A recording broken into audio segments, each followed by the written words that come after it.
की खोज पाठ का जो चैप्टर 2 है तलाश, उसका दूसरा पार्ट में इस वीडियो में आपको बताना चाहता हूँ।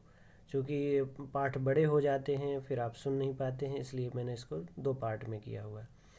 नेहरू जी कहते हैं कि पुस्तकों, प्राचीन स्मारकों और विगत बीती हुई सांस्कृतिक जो उपलब्धियों ने मुझ में एक हद तक भारत की समझ तो पैदा की, लेकिन अभी संतुष्टि नहीं हुई और ना ही मुझे वह उत्तर मिला जिसकी वो तलाश कर रहे थे। यानी वो भारत को समझना चाहते थे कि वर्तमान मेरे लिए और मुझ जैसे बहुत से लोगों के लिए मध्ययुगीनता, जो मध्य युग है हिंदुस्तान का मध्यकाल है, जिसमें भयंकर गरीबी है, दुर्गति है, लगातार हो रहे आक्रमण है, पराभव है, पराजित होने का जो भाव है, ये सारी चीज़ें हैं।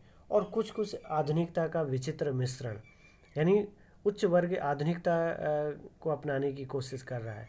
मैं अपने वर्ग और अपनी किस्म के लोगों का प्रशंसक नहीं था, फिर भी भारतीय संघर्ष में नेतृत्व के लिए निश्चित रूप से मैं मध्य वर्ग की ओर, यानी वो कह रहे हैं कि जो मिडिल क्लास है हिंदुस्तान का, जो उसे करना चाहिए, जिस तरह से उन्हें समाज को आगे ले जाना चाहिए वो नहीं ले गए, तो मैं उनका प्रशंसक उतना नहीं हूँ, लेकिन फिर भी मेरी नज़र उन पर है कि वो आगे बढ़ें।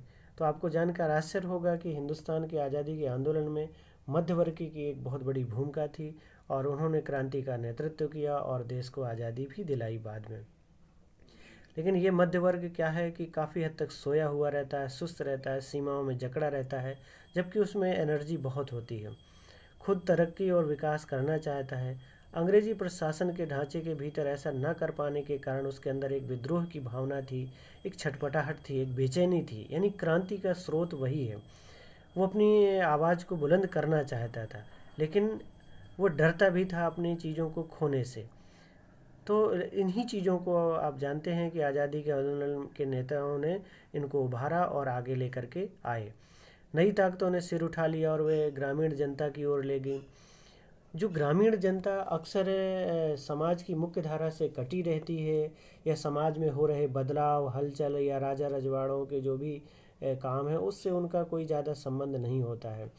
खेती की, अपना पशुपालन किया, लगान चुकाई और अपनी जीवन बसर करते रहते हैं। लेकिन हिंदुस्तान की आज़ादी में उन्हें भी जागृत किया गया और उन तक लोगों ने पहुंचने का प्रयास किया। जो उस समय के नेता थे उनमें से हमारे नेहरू जी भी हैं, उन्होंने तो वो कह रहे हैं कि यह दृश्य बेचैन कर देने वाला था, इसलिए कि उसने हमारे कुछ मूल्यों और निष्कर्षों में संदेह उत्पन्न कर दिया। तब हमने भारत के वास्तविक रूप की तलाश की कि भारत को गांव की ओर जाएं, भारत को समझें, लोगों से बातचीत करें और उन्हें प्रेरित करें और उन चीज़ों को हम समझ पाएँ कि जो हमारी कमजोरियां हैं, जो हमारी असफलताओं का कारण हैं। हम अपनी ताकत को पहचानें जो हमारी ग्रामीण जनता में भी मिल सकती है, और ऐसी चीज़ों को भी देखें जो मध्य वर्ग में नहीं है। मैं आम जनता की अवधारणा को काल्पनिक नहीं बनाना चाहता। मेरे लिए भारत के लोगों का अपनी सारी विविधता के साथ वास्तविक अस्तित्व है। उनकी विशाल संख्या के बावजूद भी मैं उनके बारे में अनिश्चित समुदायों के नहीं, व्यक्तियों के रूप में सोचने की कोशिश करता हूँ, क्योंकि मैंने उनसे बहुत अपेक्षाएं। यानी नेहरू जी को मध्य वर्ग के साथ साथ ग्रामीण भारत के लोगों से भी बहुत ही अपेक्षाएं थी और वो निराश नहीं हुए थे, और इसलिए लगातार उन्होंने उस ग्रामीण भारत को समझने का प्रयास किया, उनसे बातचीत करने का भी प्रयास किया। उन्होंने को खोजने का प्रयास किया कि भारत का स्वरूप क्या है, यानी भारत माता क्या है, किसे कहेंगे भारत माता। और अक्सर वो अपनी जब सभाओं में जाते थे तो इसकी बात करते थे। भारत का जो नाम है, भारत की जो एक महत्वपूर्ण जाति है, उसके एक क्या कहते हैं, एक राजकुमार या एक राजा भरत के नाम पर उसका नाम पड़ा। प्राचीन संस्कृत नाम है, आप जानते हैं, शकुंतला पुत्र भरत, दुष्यंत और शकुंतला के पुत्र भरत के नाम से इस देश का नाम भारत पड़ा था। तो लेकिन यही कि कितने बड़े भूभाग को भारत माना जाए, क्या सिर्फ ज़मीन के हिस्से को भारत माना जाए या यहाँ के लोगों को भारत माना जाए, किसे माना जाए। तो इस चीज़ की तलाश वो जनता के बीच जाकर के लोगों से ही पूछ करके करते थे, या लोगों को समझाने का प्रयास करते थे कि भारत क्या है। उत्तर पश्चिम में खैबर पास से कन्याकुमारी तक, यानी दक्षिण भारत तक जो उन्होंने यात्रा की, वो कह रहे हैं कि जगह जगह उन्होंने किसानों से सवाल पूछे और उनकी समस्याएं सब जगह एक जैसी थी। मतलब चूँकि अलग अलग अनेक अनेक राजाओं के अधीन थे किसान, जनता थी, और जनता को ये लगता था कि हमारा यही इतना ही देश है और हमारा ये राजा जो भी अच्छा या बुरा कर रहा है या जो भी समस्याओं का कारण है वो हमारा राजा है या जो उसके अधिकारी गण है।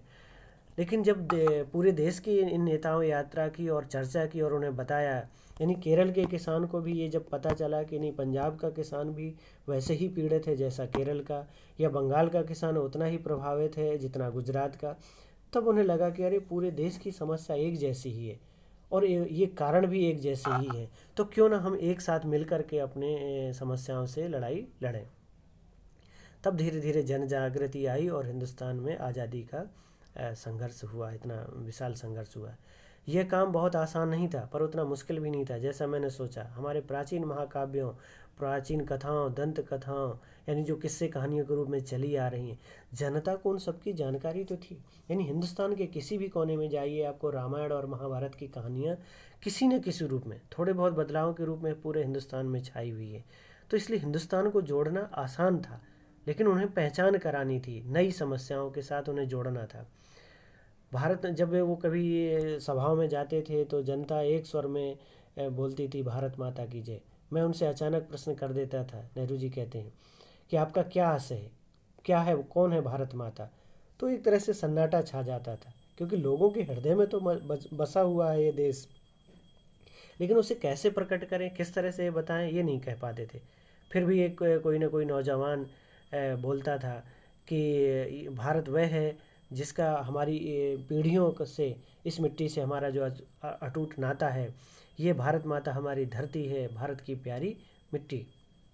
नेहरू जी कहते हैं, मैं फिर सवाल करता, कौन सी मिट्टी, आपके गांव की मिट्टी, आपके क्षेत्र की मिट्टी, या आपके राज्य की मिट्टी, किस मिट्टी की, या पूरे भारत की मिट्टी आपकी मिट्टी है। यानी हमें ये समझना पड़ेगा कि हम भारतीय एक कैसे हैं। और प्रश्नोत्तर का ये सिलसिला चलता रहता जब तक कि वो अपने जवाब वो देते रहते। यानी अब लोगों के मन में चिंतन आता, वो सोचते, तो ये आता कि भारत के पहाड़, नदियाँ, जंगल, फैले हुए खेत जो हमें खाना उपलब्ध कराते हैं, क्या ये सभी चीज़ें हमें प्रिय हैं। लेकिन जिस चीज़ का सबसे अधिक महत्व है वह है भारत की जनता। यानी ये सब भी भारत है और भारत की पूरे समग्र भारत में रहने वाली जनता भी एक ही है और वही जनता ही भारत माता है। यानी ये भारत माता मूल रूप से लाखों लोग हैं और वहाँ रहने वाले लोग, उनकी समस्याएं, उनका जीवन, वो सब कुछ भारत है। यानी भारत माता की जय का मतलब है भारत की जनता की जय। मैंने उनसे कहा कि तुम सब भारत माता के हिस्से हो, एक तरह से तुम खुद ही भारत माता हो। और जब ये विचार धीरे धीरे लोगों के मन में बैठता दिमाग में, तो उनकी आंखें चमकने लगती, उन्हें आश्चर्य होता और उन्हें लगता उन गाँव वासियों को जैसे उन्होंने कोई बहुत बड़ी महान खोज कर ली हो। यानी उनके जो वो सोचते थे, जो वो समझते थे, वो एक नई शक्ल में, नए रूप में उनके सामने आ गया और वो जान गए कि नहीं, पूरा हिंदुस्तान एक ही है। भारत की विविधता और एकता, भारत की विविधता भी है। ये देश का एक सबसे बड़ा वो है कि हम भौगोलिक रूप से, सामाजिक रूप से, सांस्कृतिक रूप से हमारे अंदर बहुत विविधता है। भाषाई अलग अलग भाषाएं, रहन सहन, खान पान, फिर भी उनमें एकजुटता है। और वो क्या कारण है, तो वो देख कहते कि इसका ताल्लुक शारीरिक रूप से भी है, मानसिक रूप से भी है, अनेक विशेषताओं से है। बाहरी रूप से तो देखने पर उत्तर पश्चिम का जो इलाका है, वहाँ के रहने वाले जो पठान हैं, उसकी जो शारीरिक संरचना है, बनावट है, पहनावा है, वो दक्षिण का जो तमिलवासी है, उसकी भाषा, उसके रंग रूप, उसका रंग काला होता है। मतलब कहने का मतलब अलग अलग है, सब नस्लें अलग हैं, भिन्न हैं। चेहरे और शारीरिक गठन, खान पान, पहनावे, भाषा, सभी चीज़ों में अलग है। लेकिन फिर भी कहीं ना कोई एक सूत्र तो होगा जो हमें जोड़े रखता है पूरे हिंदुस्तान को। बहुत से रीतिवार कश्मीर के भी, हिमालय के उस पार के देशों की याद दिलाते हैं।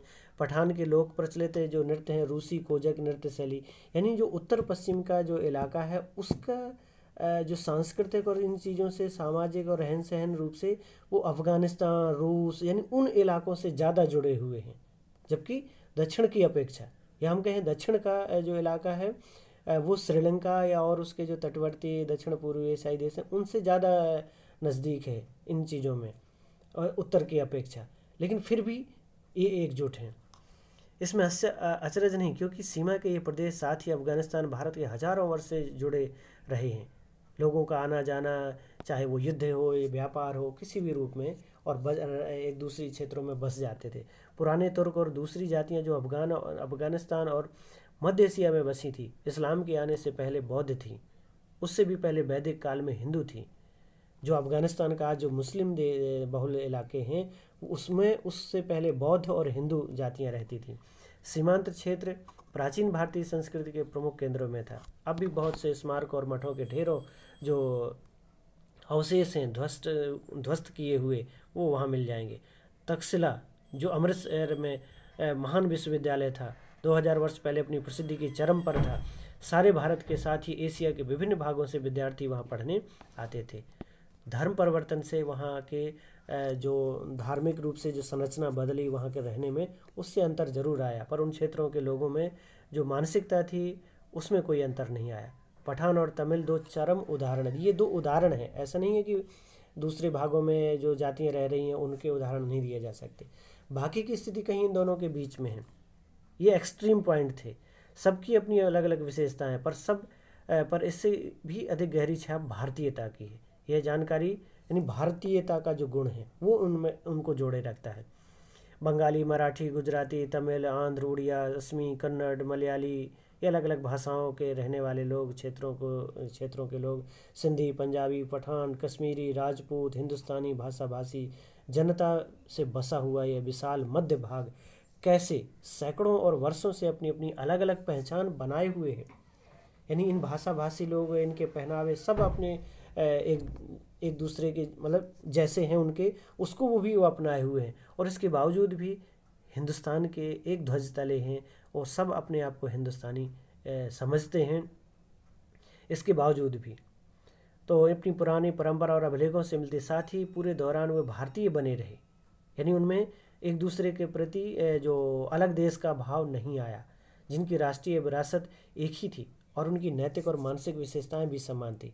प्राचीन चीन की तरह प्राचीन भारत में अपने आप में एक दुनिया थी।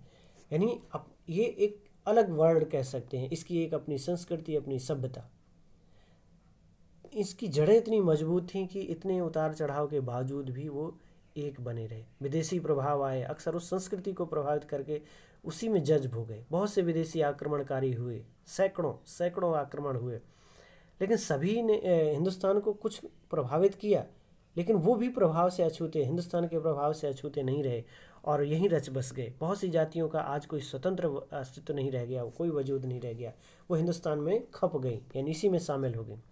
आप जानते हैं कि इस्लाम और यूरोप, ईसाई, इनके अलावा और कोई भी ऐसी जाति नहीं है जो यहाँ अपना अलग वजूद बनाकर रख पाई हो, वो इसी में समाहित हो गई।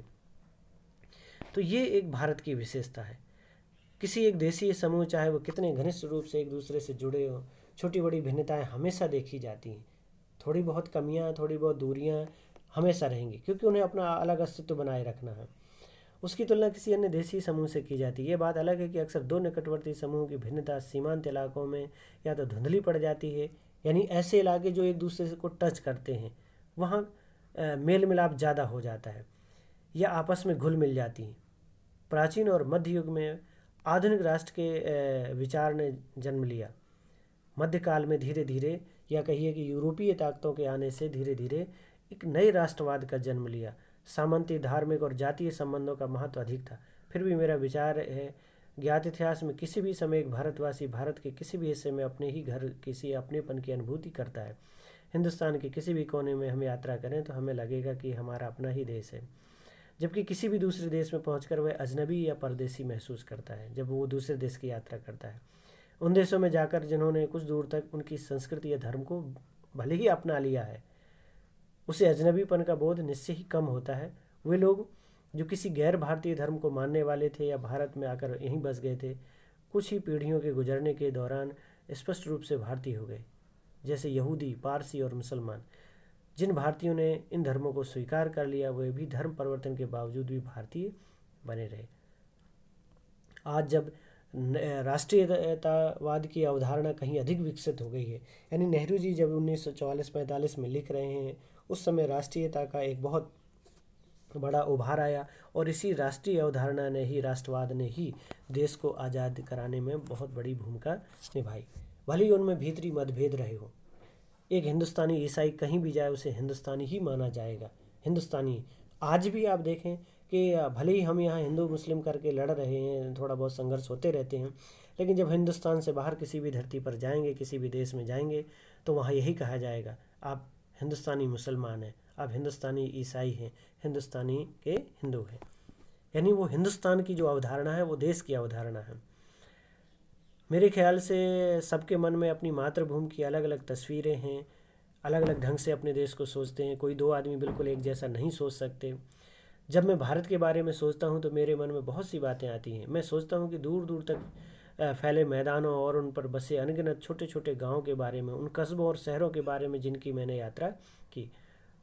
वर्षा ऋतु की जादुई बरसात के बारे में, जो झुलसी हुई धरती, यानी जो भयंकर गर्मी और तपन से जो धरती झुलस गई है, और जब वर्षा की पहली फुहार आती है तो चारों तरफ प्रकृति की हरियाली वो एहसास दिलाती है या वो स्वागत करती है कि पूरा देश एक है। विशाल नदियाँ, बहते जल, ठंड की चादर से लिपटे खैबर के पास का जो दर्रा, उत्तर भारत का जो इलाका है, वो सर्दी के दिनों में ठंड से कांपने लगता है। तो उधर भारत के दक्षिणी सिरे के बारे में, लोगों के बारे में, व्यक्ति और समूह दोनों रूपों में, और सबसे ज़्यादा बर्फ़ की टोपी पहने हिमालय, या वसंत ऋतु में कश्मीर की किसी पहाड़ी घाटी के बारे में जो नए नए फूलों से भरी होती है, लदी होती है, जिसके बीच कल कल खल खल करता झरना बहता है।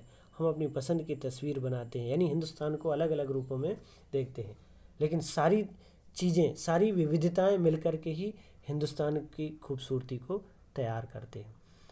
यहाँ की जो जन संस्कृति है, यहाँ के जो लोग हैं, और सदियों से यहाँ की जो जन संस्कृति ने एक विचारधारा का जन्म दिया, कहानियों को जन्म दिया, और उन कहानियों ने हिंदुस्तान की जनता को जोड़े रखा। जैसा कि आप जानते हैं, इन बड़ी कहानियों में सबसे महत्वपूर्ण कहानियाँ हैं रामायण और महाभारत की। ये हमारे प्राचीन महाकाव्य हैं, रामायण और महाभारत। इसमें उस समाज की लोक प्रचलित दर्शन, परंपरा, इतिहास, मिथक और पुरा कथाओं का मेल है। इन कहानियों ने भारत को जोड़े रखा, भारत के जनमानस को समृद्ध किया, संतुष्ट किया। अनपढ़ ग्रामीणों को सैकड़ों पद याद थे रामायण और महाभारत के। अपनी बातचीत में अक्सर वो इसको उदाहरण के रूप में प्रस्तुत करते हैं। आज भी आप देखोगे ग्रामीण क्षेत्रों में जब कोई चीज़ समझाई जाती है या जब चीज़ें कोई नैतिकता की बात होती है, तो हम अक्सर उदाहरण रामायण और महाभारत की कहानियों से देते हैं। सवाल ये नहीं है कि वो सही है या गलत, वही घटनाएं सही हैं या गलत, ऐतिहासिक रूप से आपको रखने की कोशिश करेंगे तो हो सकता है कि आपको निराशा हासिल हो, लेकिन इनमें लिखा क्या है, इनमें कहा क्या गया है, वो हमारे लिए कितना लाभकारी है, ये महत्वपूर्ण है। रोज़मर्रा की ज़िंदगी के मसलों के बारे में सीधी सादी बातचीत को ये देहाती लोग जब इस तरह के साहित्यिक मोड़ देते थे, तो मुझे अक्सर बहुत आश्चर्य होता था। यदि मेरे मन में लिखित इतिहास और लगभग सुनिश्चित तथ्यों से निर्मित तस्वीरों का भंडार था, तो मैंने महसूस किया कि अनपढ़ किसानों के मन में भी उसका अपनी तस्वीरों का भंडार है। वो अपने तरीके से हिंदुस्तान को समझते हैं और जानते हैं। ठीक है, आप पढ़े लिखे हैं, आपने बहुत सी पुस्तकें पढ़ ली हैं, अलग नज़रिए से आपने देश को समझा, लेकिन ऐसा नहीं है कि जो अनपढ़ है, अशिक्षित हैं, वो कुछ भी नहीं जानते हैं। वो भी जानते हैं, क्योंकि उन्हें वो कहानियों के रूप में और अलग अलग चीज़ों के रूप में हिंदुस्तान को एक अलग शक्ल के रूप में देखते हैं। तो ये चीज़ आपको समझने की है। सुनिश्चित तथ्यों से निर्मित तस्वीरों का भंडार था, तो मैंने महसूस किया कि अनपढ़ किसानों का भी अपने भंडार है। ये अलग है कि उसका स्रोत प्राचीन कथाएं हैं, परंपरा और महाकाव्य के नायक और नायिकाएं हैं। इतिहास का उनमें कम ज्ञान है, जिस पर भी वह बहुत स्पष्ट होता था। मैं उनके चेहरे और उनके आकार और उनकी चाल ढाल को ध्यान से देखता। उनके बीच बहुत ही संवेदनशील चेहरे, बलिष्ठ मजबूत चेहरे, मजबूत देह। ठीक है, गरीबी है, अभाव है, कई हैं, लेकिन ऐसा नहीं है कि सारे कमज़ोर हैं। सीधे साफ अवयव में अंगों वाले पुरुष दिखाई देते हैं। महिलाओं में इतना लावण्य, इतनी नम्रता, इतनी गरिमा, इतना संतुलन, इतना सुंदर स्वरूप और चेहरा, इतनी ताजगी भरे हुए चेहरे, जीवन के प्रति उमंग, जीने का एक उत्साह। देहाती रास्ते या गांव के बीच जब गुजरते हुए मेरी नज़र किसी सुंदर पुरुष या स्त्री पर पड़ती, तो मैं विस्मय और विमुग्ध हो जाता कि इतनी तमाम उतार चढ़ाव, कष्टों, भयानक संघर्षों के बावजूद भी मुझे किसी पुराने भित्ति चित्र, दीवार पर बने चित्र की याद दिला देते। यानी इतना सुंदर स्वरूप गांव में भी दिखाई देता। आखिर ये सौंदर्य कैसे टिका और बना रहा। यानी आप बच्चों समझ सकते हो कि आज जैसे लोग शहरों में ब्यूटी पार्लर ये वो तमाम तरह के सौंदर्य प्रसाधनों का इस्तेमाल करके अपने आप को लोग हैंडसम और ब्यूटीफुल दिखाने की कोशिश करते हैं, लेकिन ग्रामीण भारत में आज भी प्राकृतिक सुंदरता से युक्त लोग हैं, जिन्हें देख करके हमें आश्चर्य लगने लगता है कि गांव के धूल भरे माहौल और इस तरह की परेशानियों के बीच इतने सुंदर लोग रहते हैं। यस, रहते हैं। नेहरू जी भी यही कहना चाहते हैं। चारों ओर गरीबी और उसमें पैदा होने वाली अनगिनत विपत्तियां फैली थी और इसकी छाप हर माथे पर थी। जिंदगी को कुचलकर विकृत और भयंकर रूप दे दिया गया था, क्योंकि शोषण ने इतना भयंकर रूप ले लिया था। जो शासन व्यवस्था थी उसने जीवन इतना दूभर कर दिया था जिसका प्रभाव उनके चेहरों पर था, लेकिन फिर भी कुछ ऐसा था जो ताजगी भरा था।